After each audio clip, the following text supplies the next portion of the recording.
Assalamualaikum warahmatullahi wabarakatuh. Waalaikumsalam warahmatullahi wabarakatuh. Alhamdulillah wassalatu wassalam ala sayyidina Rasulillah Muhammad ibn Abdillah wa ala alihi wa sahbihi wa man wala wa la hawla wa la quwwata illa billah. Allahumma fasalli wa sallim ala sayyidina Muhammad miftah babi rahmatillah adada ma fi ilmillah salatan wa salaman daimaini bidawami mulkillah wa ala alihi wa sahbihi wa man wala wa la hawla wa la quwwata illa billah. Yang kita hormati, kita muliakan para alim ulama, para asatid, wabil khusus guru-guru pondok pesantren Al-Ihsan Kambitin. Mudah-mudahan beliau-beliau dipanjangkan umur, disehatkan badan, dilancarkan aktivitas mengajarnya di pondok pesantren. Amin ya rabbal alamin. Yang kita muliakan, kita hormati Bapak Kepala Desa Kambitin, yang mana beliau merangkap bagian dari panitia. Mudah-mudahan beliau dipanjangkan umur, disehatkan badan, dipermudah aktivitas beliau sebagai kepala desa di desa Kambitin ini. Amin ya rabbal alamin. Yang kita cintai, kita sayangi adik-adik santri-santri pondok pesantren Al-Ihsan, calon-calon orang soleh, calon-calon asatid ulama, yang mudah-mudahan diberi kemanfaatan dalam ilmu yang dituntutnya. Amin ya rabbal alamin. Alhamdulillah, di malam istimewa ini, di penghujung akhir bulan Rabiul Awal, kita berkumpul di Musalla Al-Wahid ini sama-sama mengagungkan, membesarkan, memuliakan bulan kelahiran Nabi Agung, Nabi mulia, Nabi kita Muhammad sallallahu alaihi wasallam.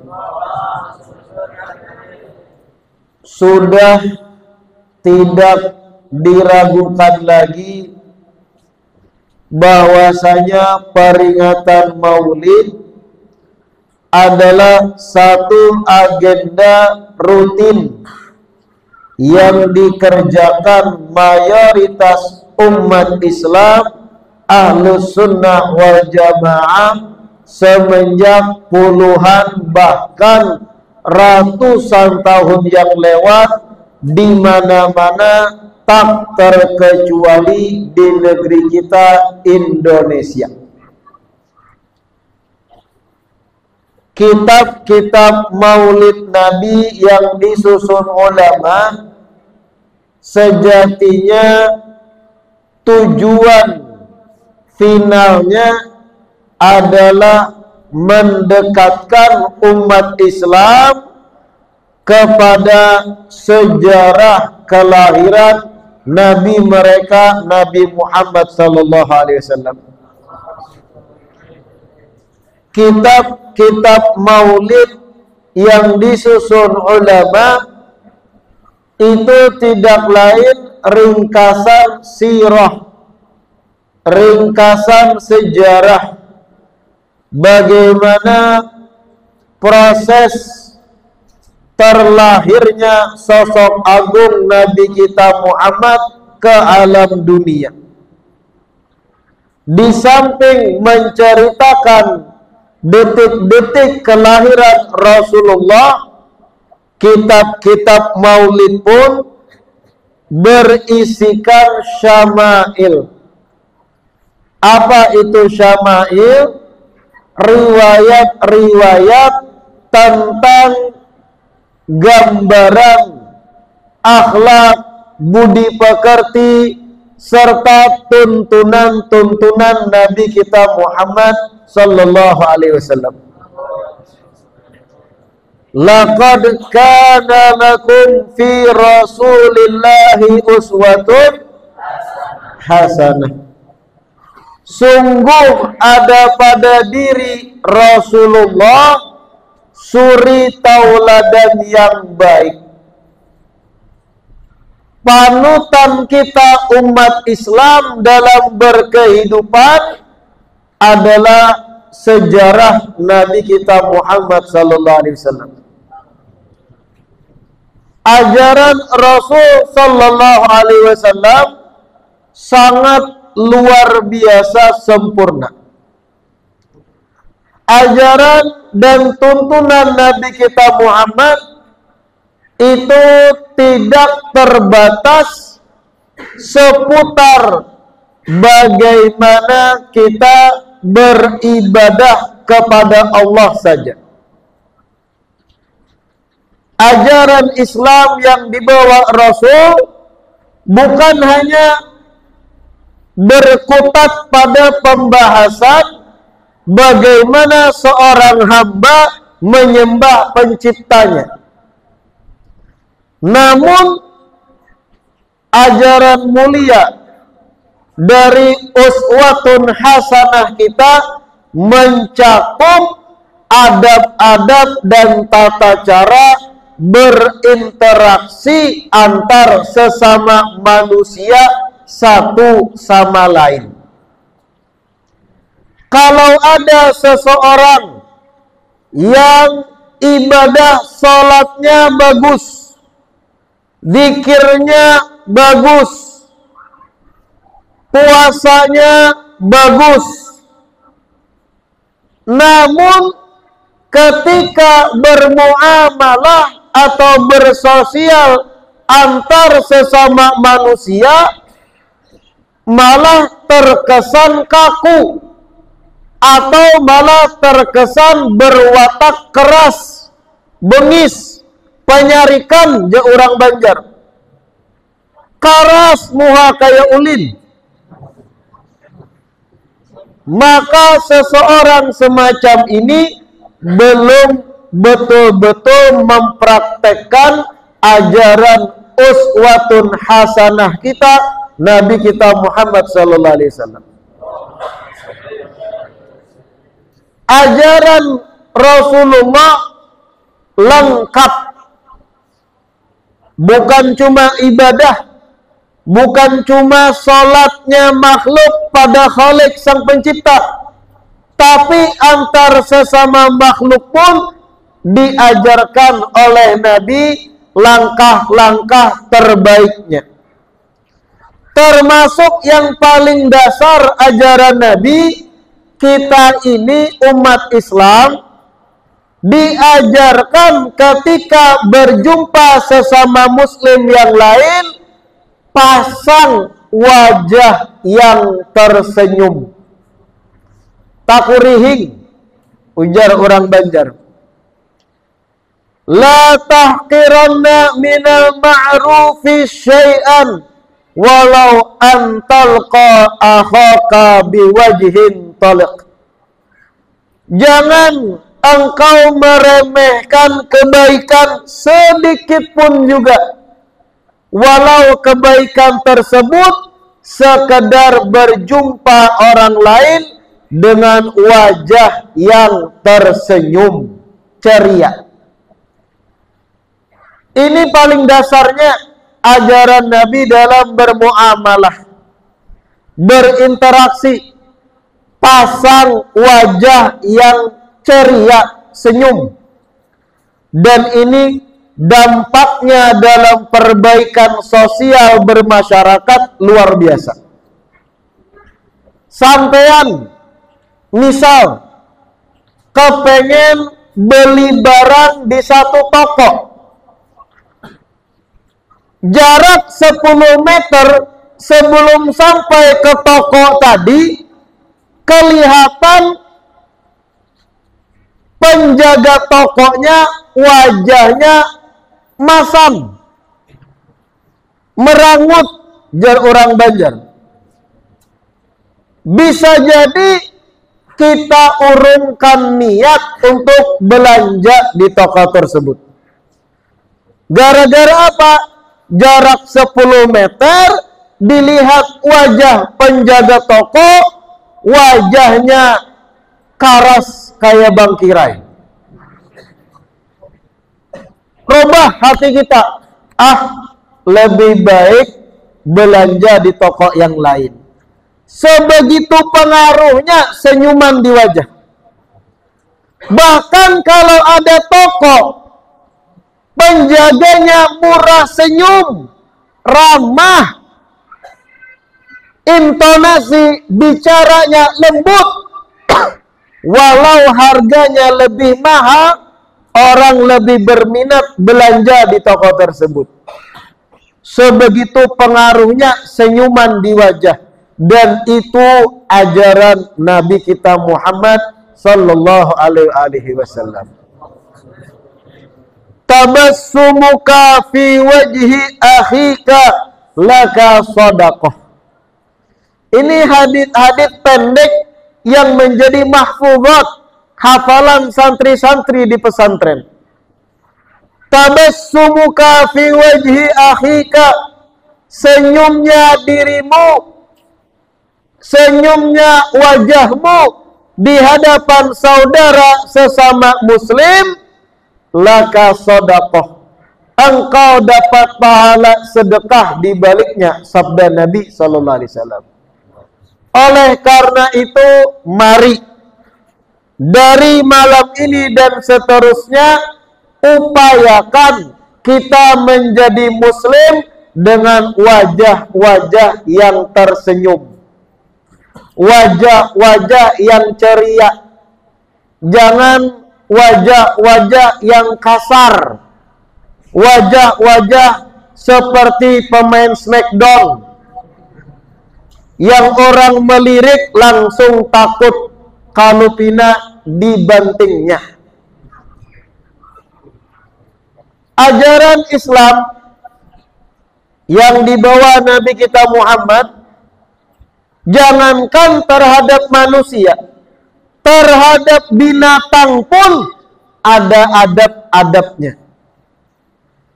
Bahkan terhadap binatang yang boleh dibunuh pun ada aturan main. Dalam hadits kata Nabi, innallaha katabal ihsana ala kulli syai. Sesungguhnya Allah mewajibkan untuk kita berbuat baik terhadap segala sesuatu. Fa idza qataltum fa ahsinul qitlata. Apabila kalian ingin membunuh, maka perbaiki cara membunuh kalian. Maksudnya apa, membunuh?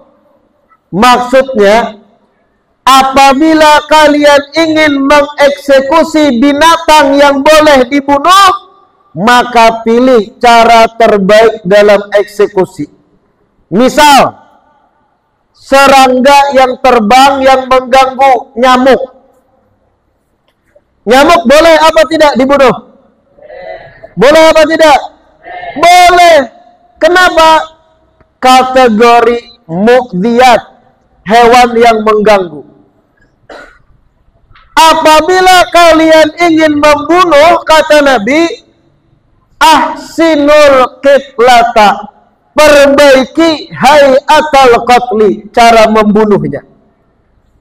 Cari cara membunuh nyamuk yang sekali pukul nyamuknya langsung meninggoy. Tahulah meninggoy, meninggal. Artinya Islam mengajarkan ketika ingin mengeksekusi binatang yang mengganggu, cari cara terbaik yang sekira sekali gerak ia mati.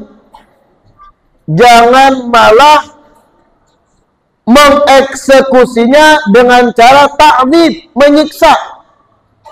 Sampeyan saking marah dan gusar terhadap nyamuk misalkan, sampeyan tangkap hidup-hidup, sampeyan mutilasi. Kaki kiri nyamuk dimutilasi, dipelintir, putus. Kata nyamuk. Lanjut kaki kanan. Lanjut mulut nyamuk. Sayapnya. Itu namanya ta'dzib, menyiksa. Pilih cara terbaik. Bagaimana? Plak. Death langsung. Fa'idha qataltum fa'ahsinul qitlah. Kalau ingin membunuh, pilih cara terbaik dalam eksekusi. Kalau bisa sekali gerak langsung mati. Begitu pula binatang-binatang lain yang boleh dibunuh karena kategori mu'diyat, mengganggu. Jangan disiksa. Wa idza dabahtum fa ahsinu dzibhah wa yu'idda ahadukum syafratah wal yurih dhabihatah. Dan apabila kalian ingin menyembelih, sabda Rasul, ingin menyembelih misalkan domba, biri-biri, kambing, sapi, onta, dan hewan yang boleh disembelih lainnya, fa'ahsinu dzibhah, maka perbaiki cara sembelihan kalian, kata Nabi. Bagaimana memperbaiki cara menyembelih? Wal yuhidda ahadukum syafratah. Yang pertama, pisau yang akan kita gunakan asah terlebih dahulu setajam mungkin. Kenapa? Semakin pisau yang kita pakai untuk menyembelih semakin tajam, maka semakin mudah untuk izhaqur ruh, untuk membuat hewan sembelihan ini segera mati. Beda kalau pisaunya tumpul. Ketika menyembelih pisaunya tumpul, behimat pian gayat, ngok kambing, malah lecet, mati kada, lecet iya, dosa sampai. Makanya pisaunya asah setajam mungkin, sehingga sekali potong langsung terpotong hal-hal yang wajib dipotong. Wal yuri dhabihatah.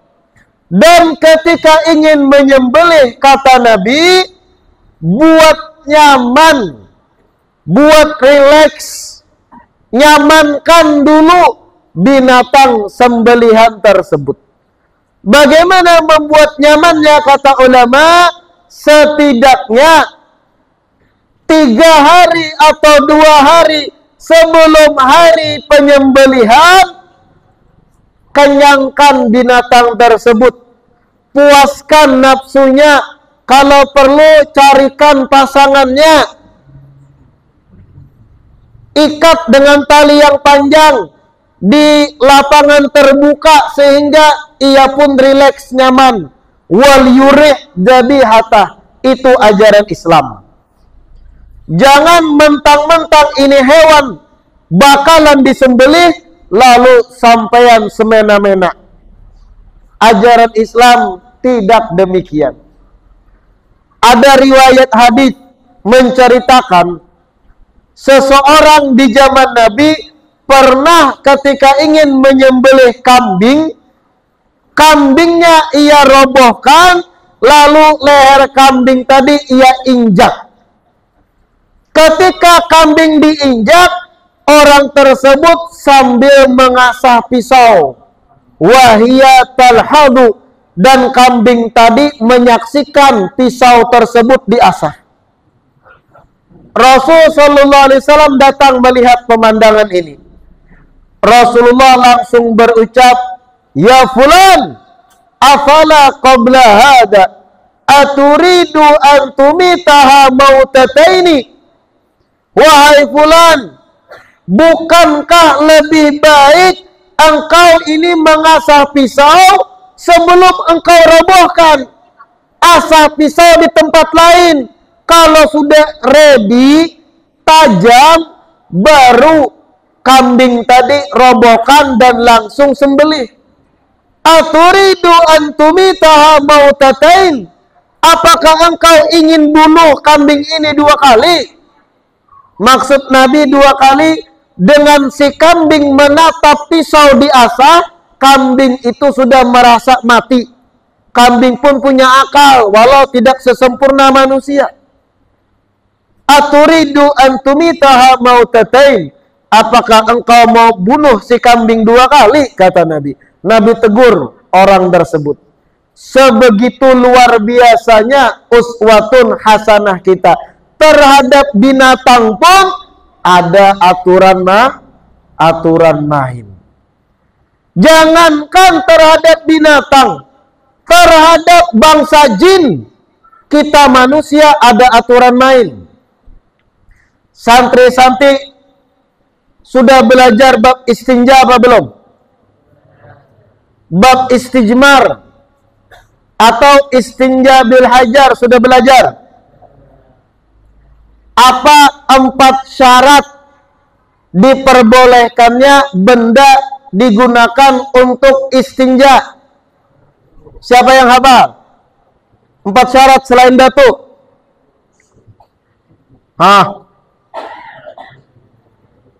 Qali, jamid, tahir, ghairu muhtaram. Di dalam fikih itu, di samping menggunakan air untuk membersihkan kotoran saat buang hajat, diperbolehkan pakai batu, Pak. Selain batu pun boleh, tapi 4 syarat. Hendaknya benda padat, hendaknya suci, hendaknya bukan sesuatu yang muhtaram atau dihormati, dan hendaknya qali, teksturnya kasar. Sehingga kata ulama, ketika sampean tidak menemukan air sesudah buang hajat, boleh pakai tisu. Kenapa? Tisu tadi memenuhi 4 syarat. Benda padat, suci, teksturnya kasar, dan bukan sesuatu yang muhtaram. Apabila sesuatu itu benda padat, teksturnya kasar, suci, tapi muhtaram, sesuatu yang wajib dihormati, maka tidak boleh dipakai istinja. Bagaimana contoh sesuatu yang dihormati? Tulang belulang. Tulang belulang binatang. Kenapa jadi dihormati tulang belulang binatang? Karena itu adalah makanan bangsa jin. Islam mengajarkan kita hormat pada bangsa jin. Binatang ada aturan main, bangsa jin ada aturan main, apalagi antar sesama manusia. Bahkan saking luar biasanya uswatun hasanah kita, di dalam riwayat Tabrani, Rasul menyampaikan, ma'amana bi man bata syab'ana wa jaruhu ja'i'un ila jambihi wa huwa ya'lamu bihi. Yang artinya, ma'amana bi, belum betul-betul beriman kepadaku seseorang yang di malam hari ia tidur dalam keadaan kenyang, sedangkan tetangga sebelah rumahnya tidur dalam keadaan lapar, dan yang kenyang tadi tahu keadaan tetangganya yang lapar. Ini Pak, hadis kalau direnungkan luar biasa. Belum betul beriman kepadaku, kata Nabi, orang yang tidur dalam keadaan perut kenyang sedangkan tetangganya lapar. Artinya begini Pak, iman yang menjadi modal selamat kelak di akhirat, kualitas iman kita digantungkan isi perut orang lain. Bayangkan, iman ulun, iman sampean belum sempurna di mata Rasul kalau kita tidak peduli dengan orang sebelah rumah kita. Bukan perut bapak kita, bukan perut mama kita, bukan perut istri kita, bukan perut anak kita, perut tetangga, perut orang lain yang kadang beda suku dengan kita. Ma'amana bi man bata syab'an wa jaruhu ja'i ila jambih wa huwa ya'lamu bih. Belum betul beriman kepadaku orang yang tidur kenyang di malam hari. Tidur malam hari perutnya kenyang, isinya nasi padang, nasi goreng, sanggar, tahulah sanggar, pisang goreng, pentol 15 biji, sambalnya padas, teh es,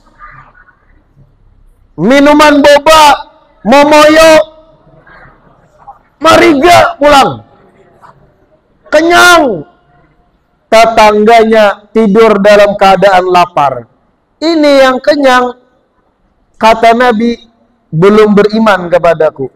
Iman dikaitkan dengan perut orang. Kurang luar biasa apa ajaran Rasul sallallahu alaihi wasallam. Makanya di awal ceramah ulun sampaikan, orang yang ahli ibadah, ahli sholat, ahli zikir, ahli puasa, kalau masih dalam urusan bersosial kaku, tidak tahu menahu, bahkan terkesan kasar, orang itu belum sempurna di mata Allah dan Rasulnya. Ajaran Islam bukan sekedar ibadah saja, tapi memperhatikan kepekaan keadaan makhluk satu sama lain. Ini kalau dikupas baik panjang.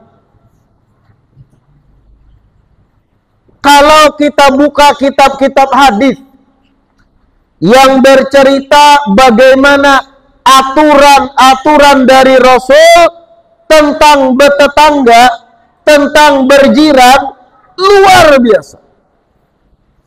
Bahkan kata Nabi, termasuk hak tetangga itu, in asabahu khairun hanna'tah.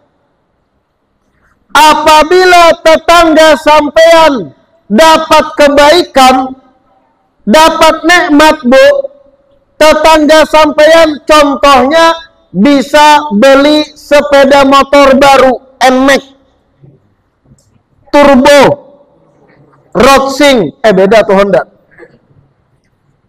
Tetangga beli sepeda motor baru, asabahu khairun dalam hadis. Apa yang harus kita kerjakan? Apa yang harus kita lakukan sebagai orang sebelah rumahnya? Hanna'tah, ucapkan selamat pada tetangga. tunjukkan wajah ekspresi kebahagiaan ketika tetangga bahagia. Begitu ajaran Islam. Jangan malah sampean tetangga dapat nikmat motor baru, sampean mukanya kusut 2 minggu. Banyak tidak yang begitu? Banyak ada yang kayak itu. Tetangga dapat nikmat, malah kita yang sakit hati. Loh, ada apa ini? Rasul mengajarkan, hendak tahu, ucapkan tahniah, tunjukkan sampean gembira ketika tetangga gembira. La ilaha illallah. Wa in asabathu musibatun azaitah. Ketika tetangga dapat musibah, kebalikan yang tadi, NMAX-nya tabrakan misalkan Bu, rusak, musibah. Apa yang harus kita perbuat perintah Nabi? Azaitah, ucapkan bela sungkawa, tunjukkan sampeyan sedih ketika tetangga sedih. Begitu aturan Islam. Harus peka dengan keadaan hati tetangga. Jangan malah tetangga dapat musibah, sampeyan berucap hapuk liur. Penyakit itu Pak. Wallahi penyakit orang semacam itu. Bahagia ketika tetangga lagi sedih. Penyakit itu. Bahkan kata Nabi termasuk, inirtakaba amran ya'ibuh satartahu. Ini ibu-ibu penting mendengar. Apabila tetanggamu mengerjakan atau berbuat sesuatu yang merupakan aib, memalukan, satartahu, maka perintah Rasul, tutupi aib tetangga tersebut. Ulun beri contoh Bu. Rumah sampean sebelahnya rumah tetangga sampean, jarak 2 meter dekat.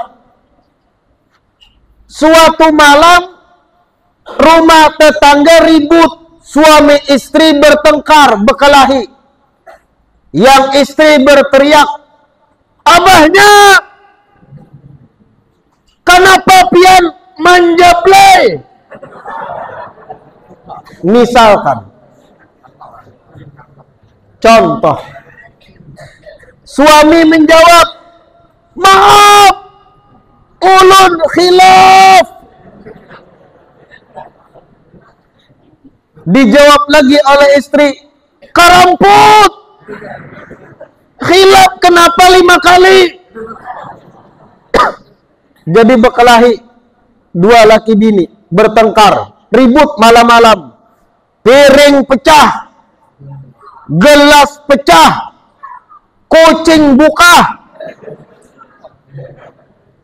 Sampean karena dekat jarak rumahnya mendengar langsung, siaran langsung pertandingan antara Argentina dan Inggris.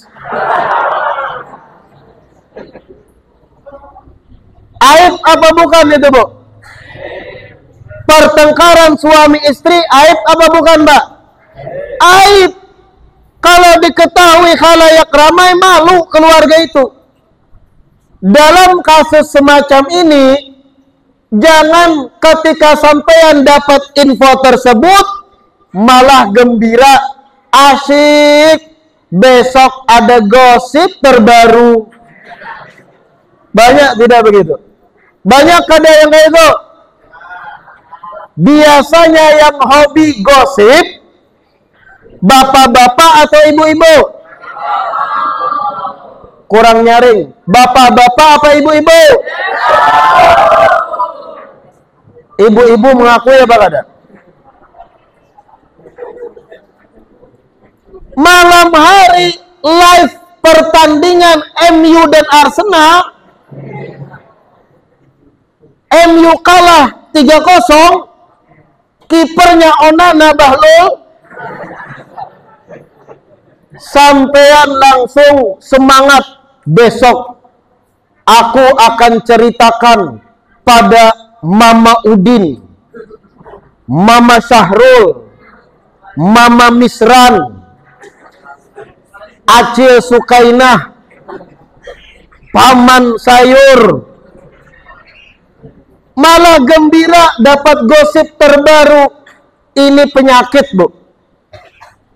Sedangkan Rasul menyuruh, inirtakaba amran ya'ibu, kalau tetangga sampean berbuat aib yang memalukan, contoh lain selain pertengkaran suami istri, anaknya misalkan masuk penjara.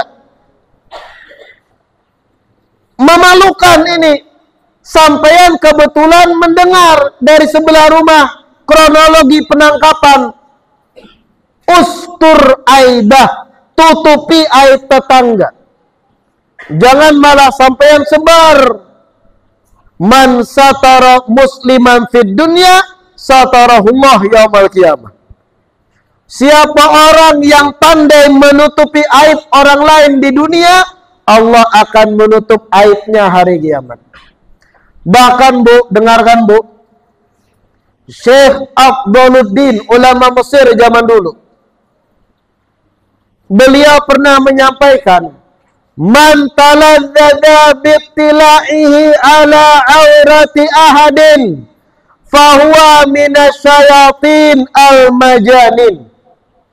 Barang siapa yang merasa lezat, merasa gembira, puas hatinya ketika dapat berita gosip aib orang lain, maka orang tersebut setan yang gila.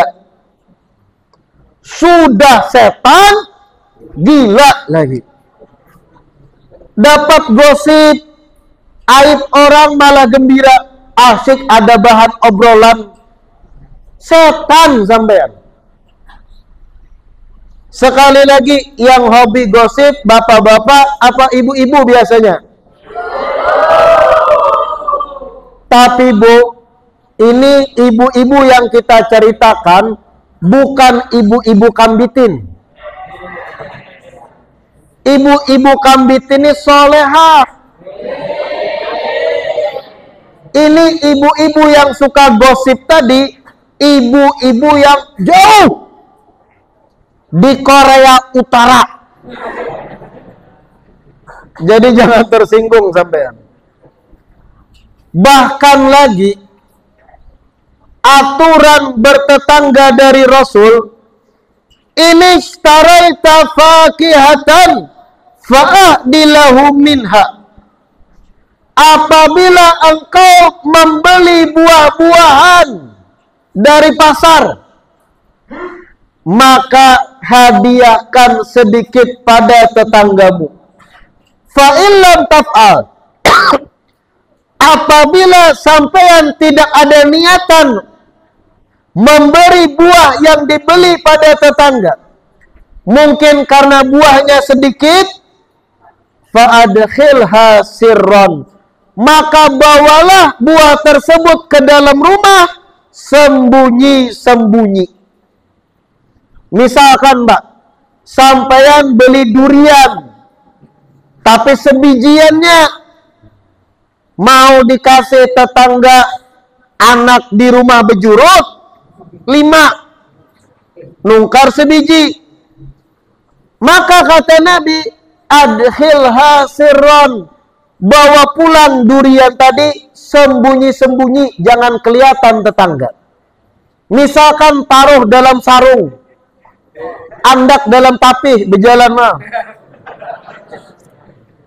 Biar aja sakit situ. Yang penting adkhilha sirron, bawa ke rumah sembunyi-sembunyi, kata Nabi. Kenapa? Nabi memperhatikan mata tetangga jangan sampai iri dengan nikmat yang ada pada sampean. Wala yakhruj biha waladuk. Kalau sudah buah tadi dibawa sembunyi-sembunyi, Kemudian jangan dibiarkan anak sampean memakan buah tadi keluar rumah. Sudah sembunyi-sembunyi, anak sampean makan duriannya di halaman di luar. Sudah makan di luar, kicap-kicap pulang. Fayaghidha bihi waladah. Anak tetangga bisa marah. Bairi atau kacar bahasa Banjar. Akhirnya masuk ke rumahnya, minta pada orang tuanya, minta belikan durian yang sama. Bagaimana jika orang tuanya belum megang duit? Malah ujung-ujungnya yang anak kecewa. Gara-gara anak sampean kicap-kicap makan di pelataran. Nabi tegur, wala yakhruj biha waladuk. Jangan biarkan anakmu makan buah yang dibawa sembunyi-sembunyi keluar rumah, karena akan membuat iri anak tetangga. La ilaha illallah. Sebegitu luar biasa ajaran Nabi kita Muhammad SAW. Dan banyak lagi contoh-contoh lain dalam riwayat-riwayat bagaimana uswatun hasanah mengajarkan pada kita agar baik-baiklah dalam bersosial antar sesama makhluk. Mudah-mudahan peringatan Maulid kita ini membawa keberkahan bagi kita, menambah khazanah keilmuan kita. Mudah-mudahan ibu-ibu kita yang hadir di sini dijadikan ibu-ibu yang salehah, ibu-ibu yang menjaga perasaan orang lain, tidak mudah membicarakan gosip dan aib orang lain. Mudah-mudahan pula bapak-bapak yang berhadir dijadikan bapak-bapak yang bersabar dalam menjalankan rumah tangga masing-masing. Mudah-mudahan santri-santri pondok pesantren Al-Ihsan dijadikan ulama amilin, minimal menjadi orang yang soleh bermanfaat di kampung masing-masing. Amin, amin ya rabbal alamin. Mohon maaf apabila mungkin dalam penyampaian ulun ada hal-hal yang kurang nyaman didengar.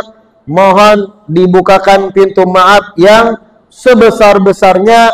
Mudah-mudahan sekali lagi acara kita ini Allah ridhoi dan menjadi tempat dikucurkannya hujan ampunan bagi kita semua. Amin ya rabbal alamin. Wabillahi taufiq wal hidayah thumma ridha wal inayah. Wassalamualaikum warahmatullahi wabarakatuh.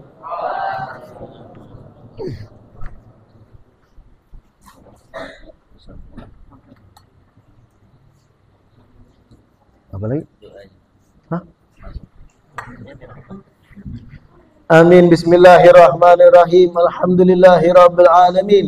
Allahumma salli wa sallim ala sayyidina Muhammadin wa ala alihi wa sahbihi ajma'in.